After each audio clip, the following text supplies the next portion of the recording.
नमस्कार मेरे प्यारे बच्चों। आज की क्लास में हम आप लोगों के लिए कुछ नया चीज़ लेके आए हैं और ये बात आपको समझ में आ जाए, समझना बहुत ज़रूरी है। तो पूरे गणित में बहुत ज़्यादा आपको मदद मिलने वाली है। एक सवाल लिखा हुआ है, इस सवाल का आधार समझिए और इसी आधार पे हमको भाज्यता समझनी है, डिविजिबिलिटी समझनी है। ठीक है, ये वीडियो बेहद इम्पोर्टेंट होने वाला है। हाँ, एक बात और, आप किसी भी प्रतियोगी परीक्षा की तैयारी कर रहे हों, चाहे जो हो, ये वीडियो सबके लिए एक समान रूप से उपयोगी है। लाइक किस तरह से? SSC, bank, railway, police, SI, ठीक है, किसी भी परीक्षा की तैयारी कर रहे हैं। साथ में एक और महत्वपूर्ण सूचना आपको देनी है। प्रधानमंत्री यशस्वी छात्रवृत्ति योजना के तहत आपसे आवेदन मांगे गए हैं। आपके घर में अथवा कोई छोटा भैया बहन देख रहा होगा, ये वीडियो सभी देख रहे होंगे, आई थिंक कोई गार्जियन देख रहे होंगे। अगर आपके घर में कोई ऐसा बच्चा है जो इस बार कक्षा 9th में गया है अथवा कक्षा 11th में गया हुआ है, तो कुछ फॉर्म चल रहे हैं, उनमें से भर देना है। और ऑल इंडिया सरकार का कोई क्राइटेरिया है कि कुछ स्टूडेंट्स हमें लेने हैं, 12-15 हज़ार जो भी हुए हैं, तो उनमें से अगर विद्यार्थी आपका आ जाता है, तो अगर कक्षा 9 में है तो कक्षा 9 और 10 दोनों में ही संभवतः 75-75 हज़ार रुपये दोनों साल आपको स्कॉलरशिप छात्रवृत्ति मिलनी है इस एग्ज़ाम के बाद में, अगर एग्ज़ाम क्वालिफाई करते हैं तब। क्लियर है ना? और अगर कक्षा 11 में आपने प्रवेश दिया हुआ है तो इस परीक्षा को पास करने के बाद आपको लगभग 1.25 लाख के आसपास एक साल में दिया जाता है और दोनों साल 11-12 आपको इतनी छात्रवृत्ति राशि मिलती रहती है। आजकल पढ़ना इतना मुश्किल नहीं है, चीज़ें बहुत अच्छी हैं, योजनाएं जिस तरह से चल रही हैं, तो इनका आप लाभ ले सकते हैं। बात समझ रहे हैं कि नहीं?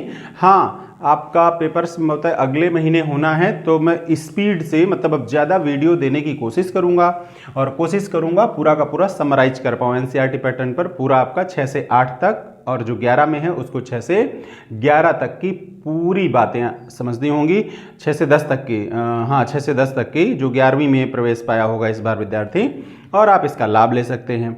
मेरे वीडियो आपको अच्छे से तैयार करना है। आप पाएंगे कि मौखिक क्वेश्चन आप बनाएंगे। 2-4 दिन के बाद में हम रीजनिंग में भी एक समान रूप से आ जाएंगे। रीजनिंग भी आपको गाइड करेंगे कैसे पढ़ना, जीएस भी आपको बताएंगे कैसे पढ़ना है, समझना है। एक क्वेश्चन लिखा हुआ है, कह रहा है 288 एक नंबर है, कह रहा है 288 में न्यूनतम किस संख्या से भाग करें ताकि पूर्ण वर्ग संख्या बन जाए। अब कोई भी नंबर आप देखें तो यहाँ पर आपको भाज्यता देखनी होती है। वो क्या होता है? 2 से भाजित है कि नहीं, 4 से है कि नहीं, 8 से है कि नहीं, 6 से है कि नहीं, 9 से है कि नहीं, 11 से है कि नहीं, अथवा ऐसे करते करते 99 से है कि नहीं। मैं यहाँ तक आपको सिखाऊंगा, क्योंकि किसी भी परीक्षा के लिए अगर ये पूरी बात आप समझ देते हैं ना, तो गारंटी लेता हूँ इस छात्रवृत्ति योजना वाले पेपर में आप मौखिक सवाल कर पाएंगे। पेन तो चलाना ही नहीं है, और सिर्फ इसी में नहीं, हर किसी परीक्षा में। तो कोई अपने आप को छोटा नहीं समझेगा कि मैं 8वीं में हूँ तो मैं इसको क्यों समझूं। नहीं, आज से ही इस परीक्षा में अगर प्रतियोगी परीक्षाओं में लग जाते हैं तो एक भाव आ जाता है, और ये बच्चे आगे चल के बहुत आगे होने वाले नॉर्मल विद्यार्थियों से। ठीक है, समझना है क्या? तो हमें 288 है, ये पूर्ण वर्ग है कि नहीं, ये बात पता करनी है। कुछ नहीं, 9 की डिविजिबिलिटी मैं अभी आपको ऐसे ही बता रहा हूं, फिर आपको समझाऊंगा। 9 की डिविजिबिलिटी ये कहती है कि सभी संख्याओं के अंकों का योग करिए, तो 8 8 16 17 18 हो गया, 18 हो गया। अब इसको देखना है क्या 9 से कट रहा है क्या? हाँ बिल्कुल कट रहा है, 9 दूनी 18 कट जा रहा है। इसका मतलब है कि ये संख्या जो है वो 9 से कट रही है। तो काट करके लिख लेते हैं, डिवाइड करके लिख लेते हैं, भाग दे के लिख लेते हैं। तो करिए भाग, 9 3 बार में 27, और बचा कितना? 1। तो 9 2 बार में 18 इंटू में 9, और 9 अपने आप में क्या है? एक पूर्ण वर्ग है। अच्छा, ये जो 16 आपके पास में है, सॉरी 32 जो है वो क्या है? 16 का डबल लिखा हुआ है बच्चे। बहुत अच्छा, तो ये अब नंबर छोटा हो गया तो आपको अपने आप से दिखने लग गया। इंटू में कितना? 9। अब 16 अपने आप में किसका वर्ग होता है? 4 का होता है। 9 अपने आप में किसका वर्ग होता है? 3 का होता है। तो इसको हमें वर्ग क्या कर रहा है, क्वेश्चन में जाइए, किस संख्या से भाग करें। तो यहां पर एक्स्ट्रा कौन मिल गया, 2 मिल गया। अब अगर इस संख्या को, मतलब इस पूरे नंबर को हम 2 से भाग कर दें तो ये वाला 2 डिवाइड हो जाएगा, 2 से भाग कर दें तो ये वाला 2 इससे डिवाइड हो जाएगा, वही पूछा है। तो जो संख्या बची क्या, 16 और 9 मल्टीप्लाई में, ये आपस में क्या है, पूर्ण वर्ग संख्याएं हैं। क्वेश्चन का बेस समझ में आना चाहिए, आगे की क्लास आप समझ देंगे। अब मैं जा रहा हूं आपको भाज्यता समझाने। क्लियर है ना बात, इसमें कोई समस्या वाली बात नहीं है, आपको बहुत अच्छे से समझ में आया। क्लियर है, हाँ। देखो बच्चे, 2 से भाज्यता क्या कहलाती है, 2 से भाज्यता किस तरह से आपको निकालना है, इसका क्या कॉन्सेप्ट है समझना है। 2 से भाज्यता के लिए कोई संख्या 2 से भाजित है कि नहीं, इस बात को पता करने के लिए आपको यह देखना है कि जो भी संख्या लिखी हुई है उसके इकाई अंक, ये जो इकाई वाला अंक है, इकाई वाला अंक है, इकाई अंक जो है वो या तो सम हो, सम संख्या हो, या तो सम संख्या हो या 0 हो, तभी वो संख्या पूरी तरह से 2 से विभाजित होगी, अन्यथा नहीं। उदाहरण हम लेते हैं, जैसे एग्जाम्पल हमने लिया हुआ है 7 3 2 4 7 8 ऐसे लिया हुआ है। अब इसमें इकाई में क्या है, 8 है। इसका मतलब अब ये संख्या पूरी तरह से 2 से क्या हो जानी है, विभाजित हो जानी है। अथवा या तो सम हो या तो 0 हो, मतलब एटलीस्ट एक संख्या सम अथवा एटलीस्ट एक नंबर इकाई वाला क्या होना चाहिए, 0। जैसे मैंने लिखा हुआ एक उदाहरण और कि 3 5 2 9 0, तो ये संख्या क्या है, 2 से विभाजित है, क्योंकि इकाई में क्या है, 0 है। बात समझ में आ रही कि नहीं आ रही है। यहां पर क्या है, सम है, इसलिए ये संख्या 2 से क्या हो रही है, विभाजित हो रही है। दूसरे में आते हैं, 3 से भाज्यता,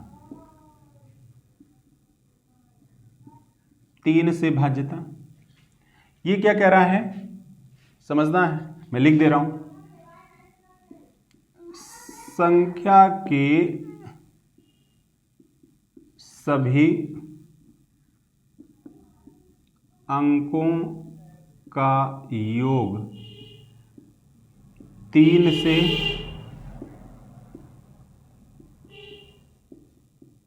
विभाजित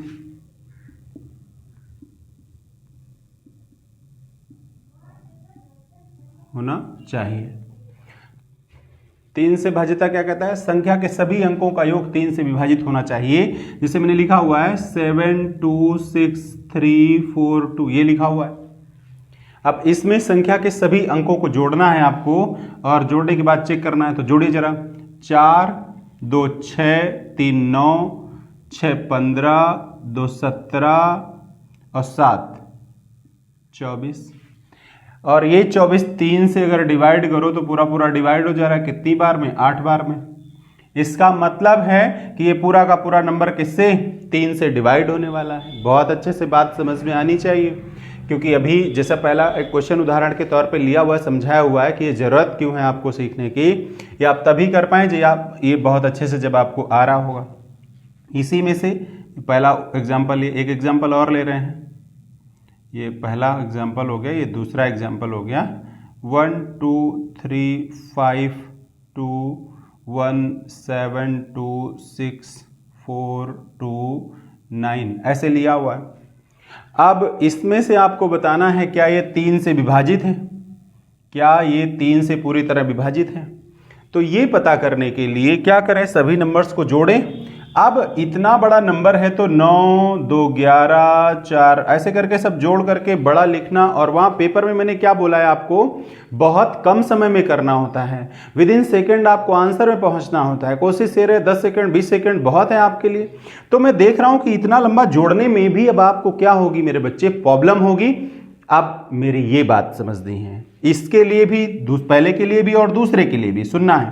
पहले वाले पे आओ। पहले मैं कह रहा हूं पैकेट्स में जोड़िए, पैकेट्स में जोड़िए, और जो डायरेक्ट 3 से कट रहा है उसको काट दीजिए। जैसे ये 6 कट रहा है, 3 से 1 कट जाएगा। 4 और 2 6, 3 से कट जाएगा। 7 और 2 9, 3 से कट जाएगा। पूरा नंबर डिवाइड हो गया, इसका मतलब है संख्या 3 से विभाजित होगी।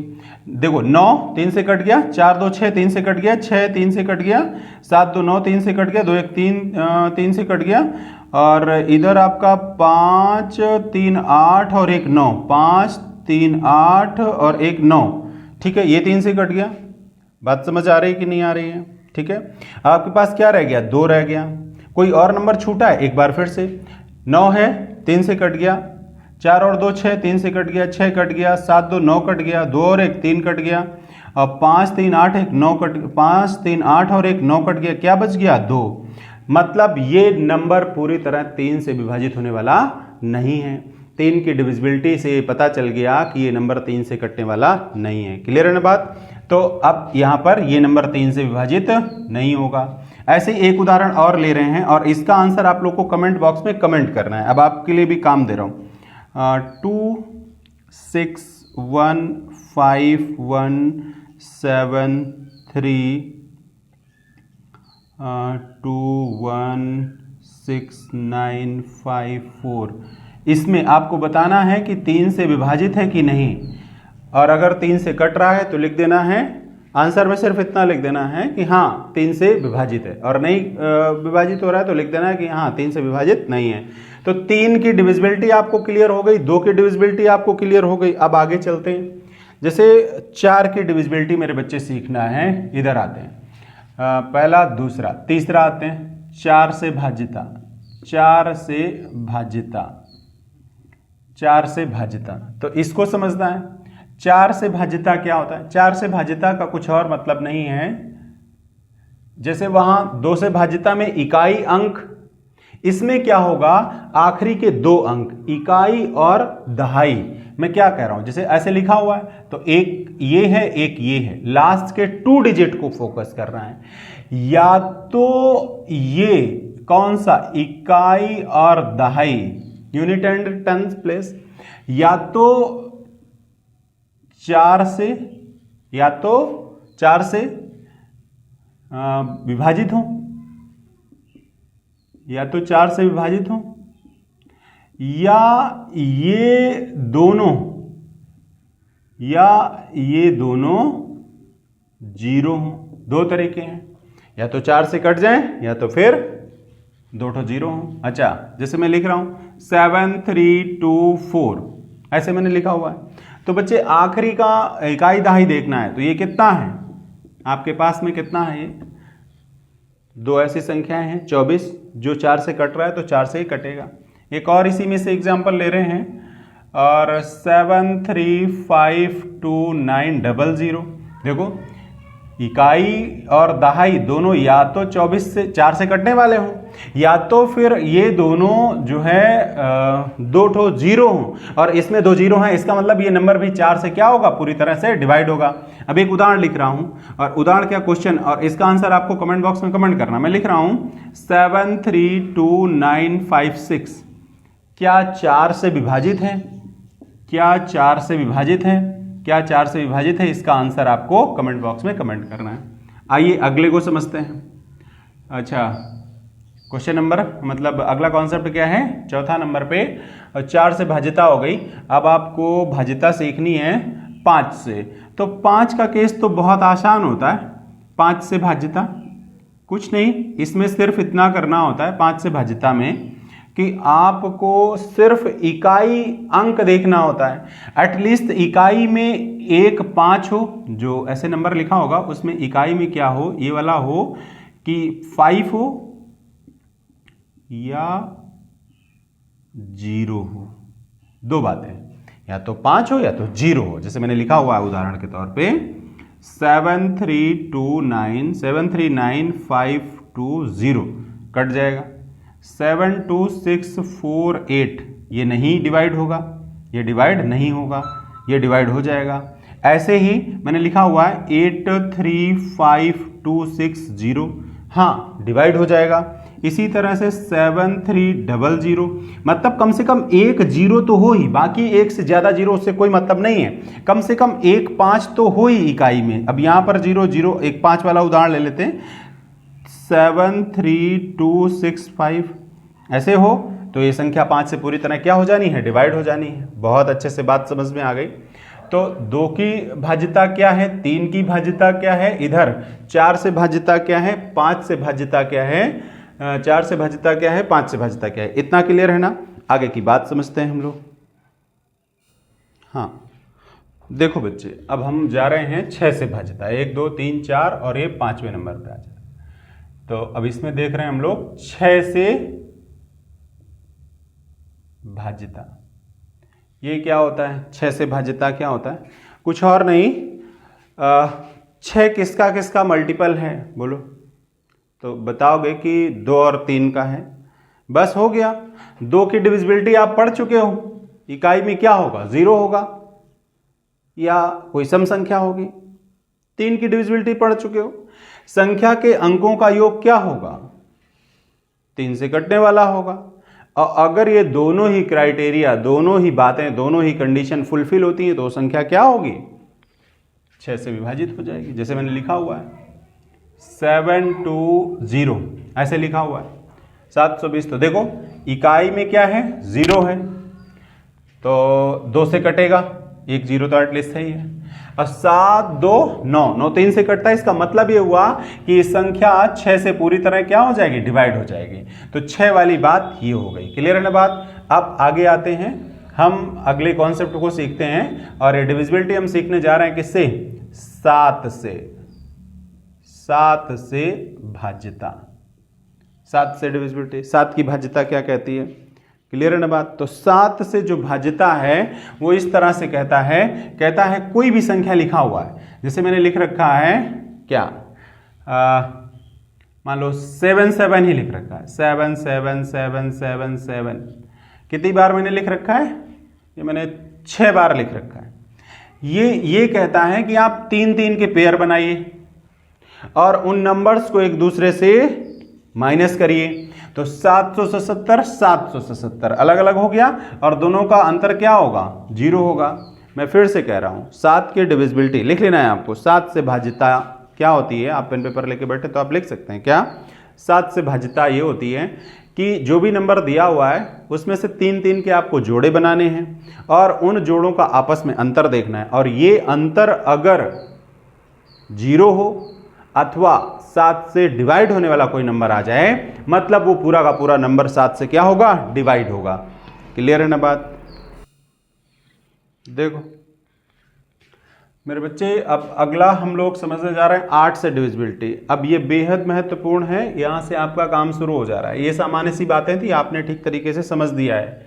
बहुत ध्यान से प्रॉपर नोट्स बनाना है, अच्छे से पढ़ना है। और मैं गारंटी लेता हूं जितना बढ़िया से आप तैयार कर रहे हैं, जिस तरह से मैं आपको उपलब्ध करा रहा हूं चीज़ों को, बिना पेन पेपर के सवाल हर हाल में हो जाएंगे। 8 की डिविजिबिलिटी आप सीखिए जरा। देखिए क्या कह रहे हैं हम कह रहे हैं कोई भी नंबर लिखा हुआ है, जैसे 1 2 3 4 5 लेटर, 5 अक्षर लिखे हुए, 5 नंबर लिखे हुए हैं, न्यूमेरिक वैल्यू 5 रखा हुआ है, 5 रखा हुआ है, कुछ भी है।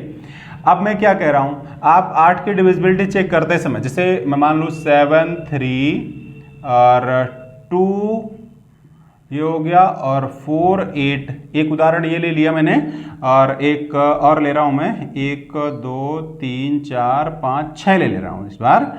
7 2 6 1 और कितना 1 और 2 ले रहा हूं, ऐसे ले रहा हूं। ठीक है, मैंने ये 2 नंबर लिखे और दोनों को पता करना है कि ये 8 से डिवाइड हो रहा है कि नहीं हो रहा है। बच्चे बहुत ध्यान से, बिल्कुल नया कॉन्सेप्ट है, आपको बहुत अच्छे समझ आ जाएगा। हम कह रहे हैं जैसे अभी कहीं पर इकाई देख रहे थे, इकाई में 2 अंक देख रहे थे, 2 0 देख रहे थे, वगैरह वगैरह ये चल रहा था ना। अब इसमें क्या करना है, इकाई से आपको 3 देखना है, इकाई वाला, दहाई वाला और सैकड़ा वाला, तीनों देखना है। इकाई दहाई को छोड़ दीजिए, अभी शुरुआत में आप सिर्फ और सिर्फ